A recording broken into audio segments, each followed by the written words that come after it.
One day, Rafael Clavel was tasked with the mission of eliminating El Guero's family, and he foolishly saw it as his chance to rise through the ranks. Little did he know that by accepting that job, he was unwittingly forging a pact with death itself. But before we delve into the repercussions of Rafael Clavel's fatal decision, we first need to acquaint ourselves with the infamous El Guero Palma. April 29, 1960, in a small town in Sinaloa, a figure emerged from the depths of poverty. He was known as Jesus Hector Luis Palma Salazar, but was destined to become the infamous El Guero, an enigmatic figure who would etch a chilling tale of vengeance within the annals of drug cartels. Born into an impoverished family, El Guero abandoned his education without even completing primary school, leaving behind the unfinished pages of his childhood. This fatal decision was born out of obligation to his family, and as expected, it ended up propelling him towards a path of destruction. His criminal career began as a car thief. However, it only took a serious turn when he caught the attention of Miguel Ángel Félix Gallardo, better known as El Padrino, the Godfather. Descent into darkness. The 1980s. The Guadalajara cartel reigned supreme, its reach unparalleled, and its grip on Mexico's drug trade tightened with each passing day. The cartel was founded by Miguel Ángel Félix Gallardo, Rafael Caro Quintero, and Ernesto Fonseca Carrillo. Yet Félix Gallardo was the mastermind behind this empire of darkness. He earned the moniker of El Padrino not only because of his wisdom and strategic tactics, but also because he managed to unite Mexico's drug kingpins like never before. Recognizing El Guero's unwavering sense of duty and lethal efficiency, especially when it came to taking lives, Félix Gallardo assigned him to his Hitman division.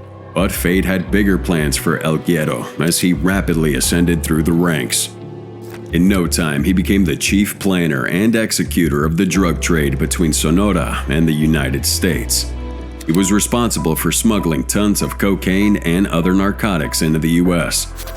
In this position, El Guero crossed paths with Joaquin Guzman Lora, better known as El Chapo, who held a similar role in the Tecate, Baja California area. Meanwhile, the Arellano Felix brothers, the big boss's immediate family, retained control over the highly lucrative territory of Tijuana. The architects of Rafael Clavel's ill-fated destiny would be none other than those two brothers who assigned him the fateful mission that would ultimately seal his fate. More on that later. Despite holding a prominent position within the Guadalajara cartel, El Guero's ambition surpassed merely being one of Félix Gallardo's men. He yearned to be his own boss, firmly believing that his expertise and understanding of the criminal underworld warranted him the role of a kingpin. However, no matter how invincible one may think they are, fate can be a merciless puppeteer, orchestrating a symphony of doom. Battle for the Throne. February 7th, 1985. DEA agent Kiki Camarena was kidnapped and brutally murdered by the Guadalajara cartel. In the wake of this ruthless act, the U.S. government unleashed its fury, vowing to do whatever it took to hunt down those responsible. Eventually, Miguel, Rafael, and Ernesto, once untouchable kingpins, were all captured and condemned to the confines of prison walls. And like a house of cards, the empire they built crumbled.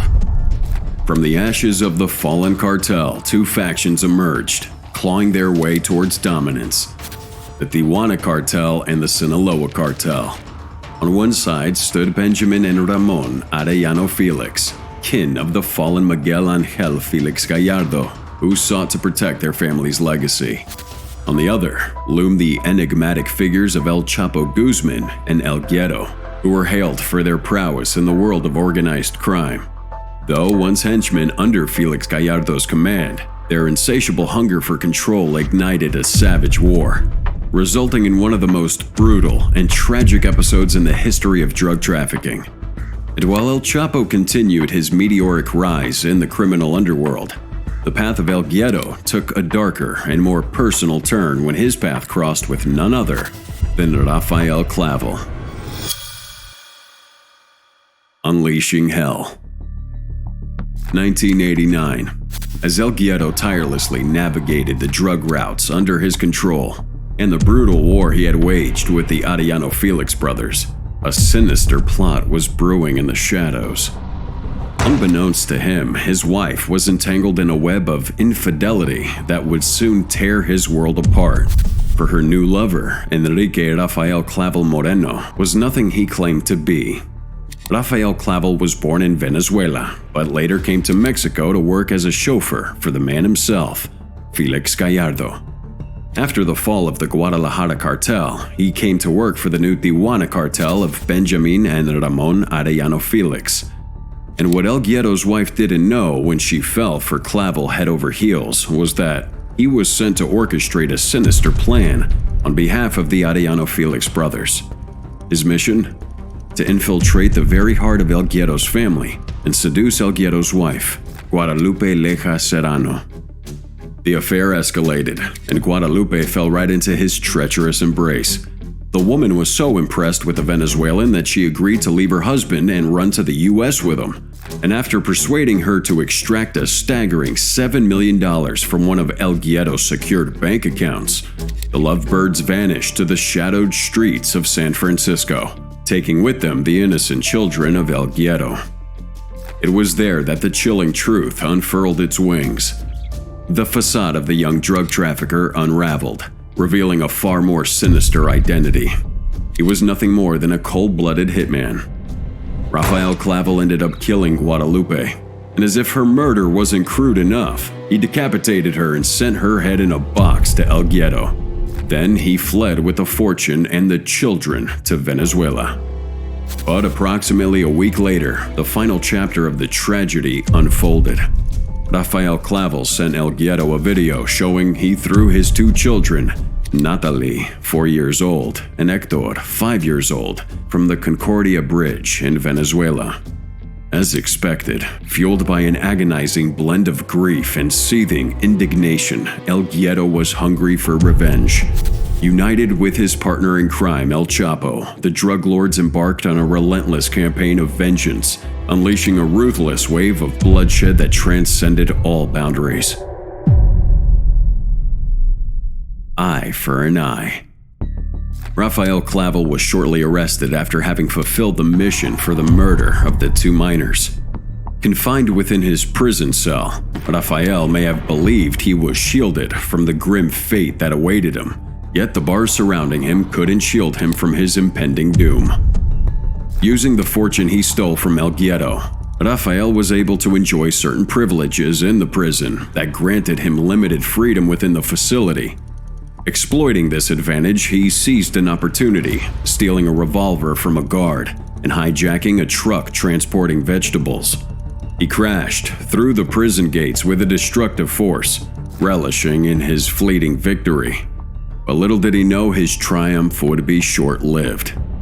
Unbeknownst to Rafael, El Guero had meticulously orchestrated his escape, and the shadows concealed a betrayal as a fellow inmate who joined him on his flight to freedom, but was handpicked by El Guero himself.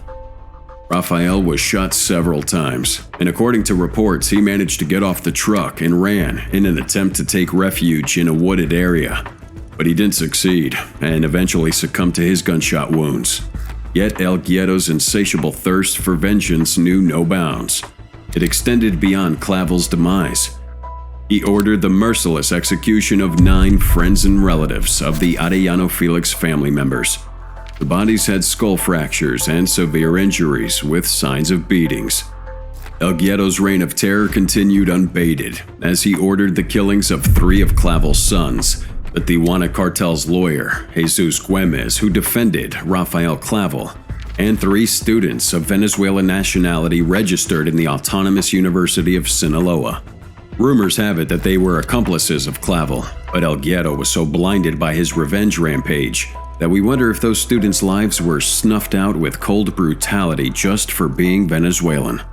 And far from organized crime, and with an altruistic spirit, was Norma Corona Sapien, a Sinaloan lawyer known for defending victims of violence. The murder case of the 3 Venezuelan students came to her ears, along with the chilling accounts of her fellow colleagues who had fallen victim to the ruthless grip of organized crime. Unyielding in her resolve, Norma took up the cause, determined to bring justice to the grieving families. But little did she know that by embarking on that path was also digging her own grave.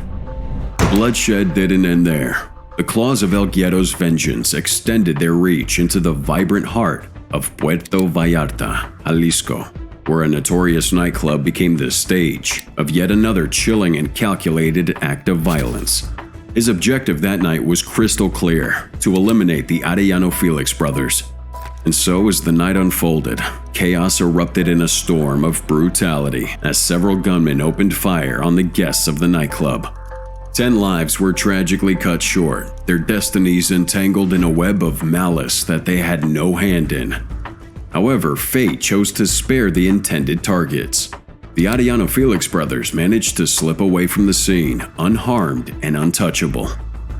The vendetta raged on for a relentless span of 5 years, and it's still unclear how many lives were lost or if the score was ever settled. And despite everything he went through, the trials and tribulations El Guero endured were far from over, as the cruel hand of fate had many more misfortunes in store for him. The Final Hunt. June 22, 1995, as El Guero embarked on a private jet from Sonora to Guadalajara, destined for a joyous wedding celebration, fate had a different plan in store. The jet's path took a mysterious turn, leading it astray without a new landing strip in sight. The jet ended up crashing between the states of Nayarit and Jalisco. El Guero ended up surviving the crash landing, defying the odds, and even managed to evade immediate capture. Cunningly disguised in the uniform of a PJF Federal Judicial Police officer, he fled the scene, armed with identification and surrounded by a protective caravan of PJF personnel. However, it was his lavish golden pistol that proved to be his ultimate undoing.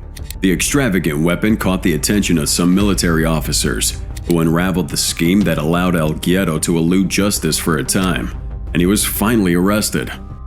2002, just as freedom seemed within his grasp, an extradition warrant from the US arrived, casting a shadow over El Guero's impending release from prison in Mexico. His hopes of stepping outside those walls vanished, and he remained confined until 2007, when he was finally sent to the United States. There he pleaded guilty to charges of drug trafficking, and so his fate was sealed. June 10, 2016. El Guero finished paying his sentence in the US. He remained a few years, barely 9 years of a 16-year sentence, thanks to pleading guilty to the accusations against him and his good behavior during his imprisonment. But upon returning to his homeland, he was greeted with a new set of charges: a double murder of police officers in 1995, specifically in Nayarit, forcing him to face a new chapter of legal proceedings. However, earlier this month, a judge in Mexico ordered his release. The judge ruled that prosecutors didn't present enough evidence to keep him imprisoned any longer on separate charges of organized crime. Nevertheless, the shadow of uncertainty still looms over El Guero's fate. Mexico's top prosecution office swiftly issued a fresh arrest warrant in connection with another murder case, leaving him confined within the walls of the Altiplano prison near Mexico City. Such circumstances make me wonder if powerful hands are orchestrating a meticulous dance to ensure El Guero never sees the outside of prison gates, driven by fear of a potential new chapter in the blood-soaked saga of vengeance.